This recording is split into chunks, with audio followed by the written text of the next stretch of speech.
8 तारीख को पूरे बिहार में हर जिला के मुख्यालय में हम लोग धरना प्रदर्शन। दिन पहले स्टेटमेंट नहीं, स्टेटमेंट साफ उनका पढ़िए। नहीं, दोनों जो है दोनों से दूरी बनाकर हमारे लोग रहेंगे, दोनों से दूरी बनाना है। बहन जी खुद कहिए कि हम सरकार में रहेंगे, चूंकि हमारा विधायक को जो कि है तोड़ दिया जाता है, खरीद लिया जाता है। समाज के डीएम का हत्यारा को इसने संरक्षण दिया है, इसीलिए इसको उखाड़ के फेंक दो नालंदा से। मेरे साथ हैं बहुजन समाज पार्टी के कद्दावर लीडर निराला यादव जी।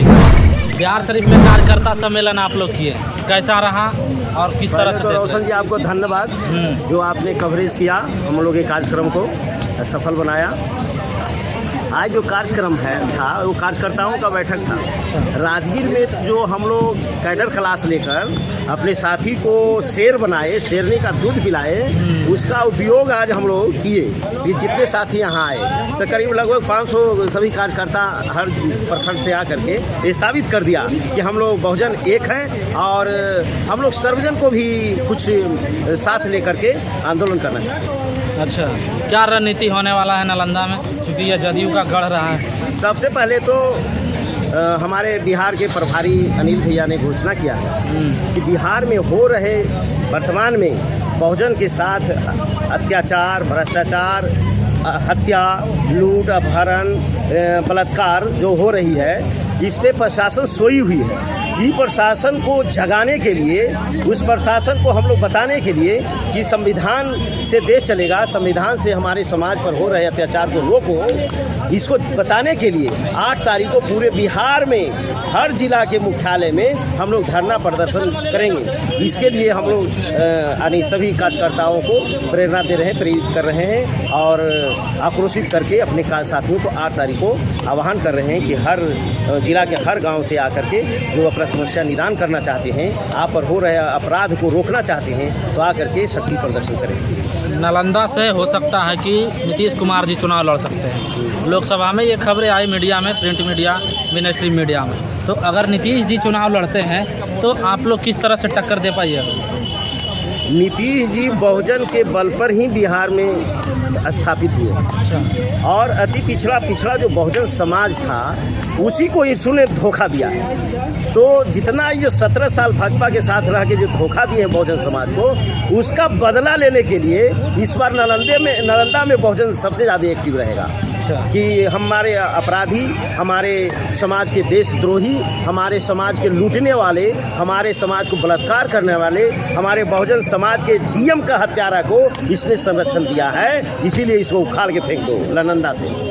देश में अभी 2 तरह का जो गठबंधन है, एक तरफ है इंडिया और दूसरे तरफ है एनडीए। एक में 38 दल है, दूसरे में 26 दल, और बहन जी अकेले चुनाव लड़ रही हैं। तो ये अभी जो देखा जा रहा है कि दोनों जो गठबंधन है आपस में कहीं ना कहीं एक दूसरे को जो कि है मात देने की कोशिश कर रहा है। तो इस जो टकराव हो रहा है, इसमें बहन जी अकेले चुनाव लड़कर किस तरह से जो कि केंद्र में सत्ता हासिल करेगी? ये जो दोनों आदमी है, ये दोनों का नेता, इंडिया का भी नेता राहुल गांधी है, इसीलिए कि राहुल गांधी कांग्रेस का बहुत राज्यों में सरकार चल रही है, और दूसरे तरफ मोदी जी हैं जिनका पूरे देश में शासन अभी चल रहा है। तो ये दोनों जो है, दोनों मिल करके बहुजन समाज को लूटा है। आज कांग्रेस यदि पनपा है, भाजपा का उदय हुआ है, तो बहुजन समाज की योजनाओं को लूटने के कारण ही हुआ है। और बहुजन समाज की योजनाओं को लूट करके ये लोग राजा महाराजा बना है और प्राइवेट कंपनियों को आगे बढ़ाया है। इसीलिए बहन जी ने संकल्प लिया है कि हम कोई नेता और पार्टी से समझौता नहीं करेंगे, हम अपने समाज जो बहुजन है उसको बड़ा बना करके, संगठन बना करके हम लड़ाई लड़ेंगे। और जिस दिन बहन जी देश का प्रधानमंत्री बन गई, उस दिन से ही उसका 8वां दिन, जैसे उत्तर प्रदेश में सारे गुंडा नतमस्तक हो गया था 8 दिन के अंदर में, पूरे देश के गुंडा जो बहुजन को सत्यानाश किया है, बहुजन के साथ अपराध किया है, वो आ तो देश छोड़ के चला जाएगा और नहीं तो नतमस्तक बहन जी के यहाँ हो जाएगा। हमारा बहुजन राज आ जाएगा, बहुजन सुरक्षित हो जाएगा। अभी जो बहन जी कह रही थी कि जो हम सरकार को जो कि है, जहाँ भी विधानसभा का हो, केंद्र में या फिर राज्य में जो सरकार है, उसमें बहन जी सत्ता से जब बाहर रहती है बहुजन समाज पार्टी, तो उनके विधायक टूट जाते हैं। तो उनका कहना है कि अब जो है हम सरकार के अंदर कहीं ना कहीं गठबंधन करके सरकार में रहेंगे। तो मतलब किस तरह से कौन सी पार्टियां के साथ गठबंधन में रहे?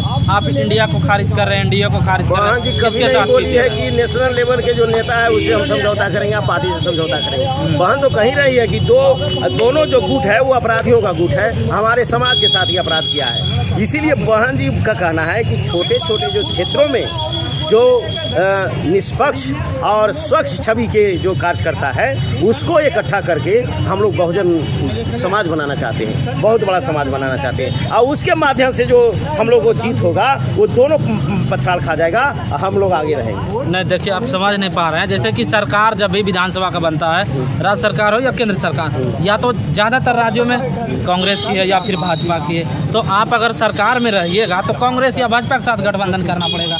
तो फिर आप कैसे कीजिएगा? जब लोकसभा में नहीं कर रहे हैं तो विधानसभा में कैसे कीजिएगा? विधानसभा भी नहीं करेंगे, लोकसभा भी नहीं करेंगे। बहन जी का ऐलान, बहन जी अभी कुछ दिन पहले स्टेटमेंट नहीं, दिया है। स्टेटमेंट साफ उनका पढ़िए। नहीं, दोनों जो है दोनों से दूरी बनाकर हमारे लोग रहेंगे, दोनों से दूरी बनाना है। बहन जी खुद कहिए कि हम सरकार में रहेंगे, चूंकि हमारा विधायक को जो कि है तोड़ दिया जाता है, खरीद लिया जाता है, या फिर विधायक खुद चल जाता है जो सरकार में इस होता है बार उसके विधायक साथ। इसीलिए नहीं टूटेंगे कि जितना उम्मीदवार पहले आता था अपने संपन्नता से वोट लेके चला जाता था। इस बार जो अनिल भैया हैं चेता रहे सभी को कि हम वर्कर को ही नेता बनाएंगे। हम वर्कर जो तपस्या कर रहा है, जो संघर्ष मेरे साथ कर रहा है बहुजन समाज बनाने में, उसी को उम्मीदवार बनाएंगे और उसको उम्मीदवार बना के जनता से एक नोट एक वोट लेकर के उसको साधन संपन्न बनाएंगे। निश्चित रूप से उसको समाज पर ममता होगा, पार्टी छोड़कर नहीं जाएगा। चलिए, तो ये थे बहुजन समाज पार्टी के कद्दावर नेता निराला यादव जी, और इन्होंने साफ साफ जो हम सवाल किए उसका मुखर तरीके से जवाब दिया। बाकी आप क्या सोचते हैं अपनी प्रतिक्रिया दीजिए। चैनल पर पहली बार आज सब्सक्राइब कीजिए, वीडियो शेयर कीजिए अधिक से अधिक, और इसको लाइक कीजिए, अधिक से अधिक कमेंट कीजिए।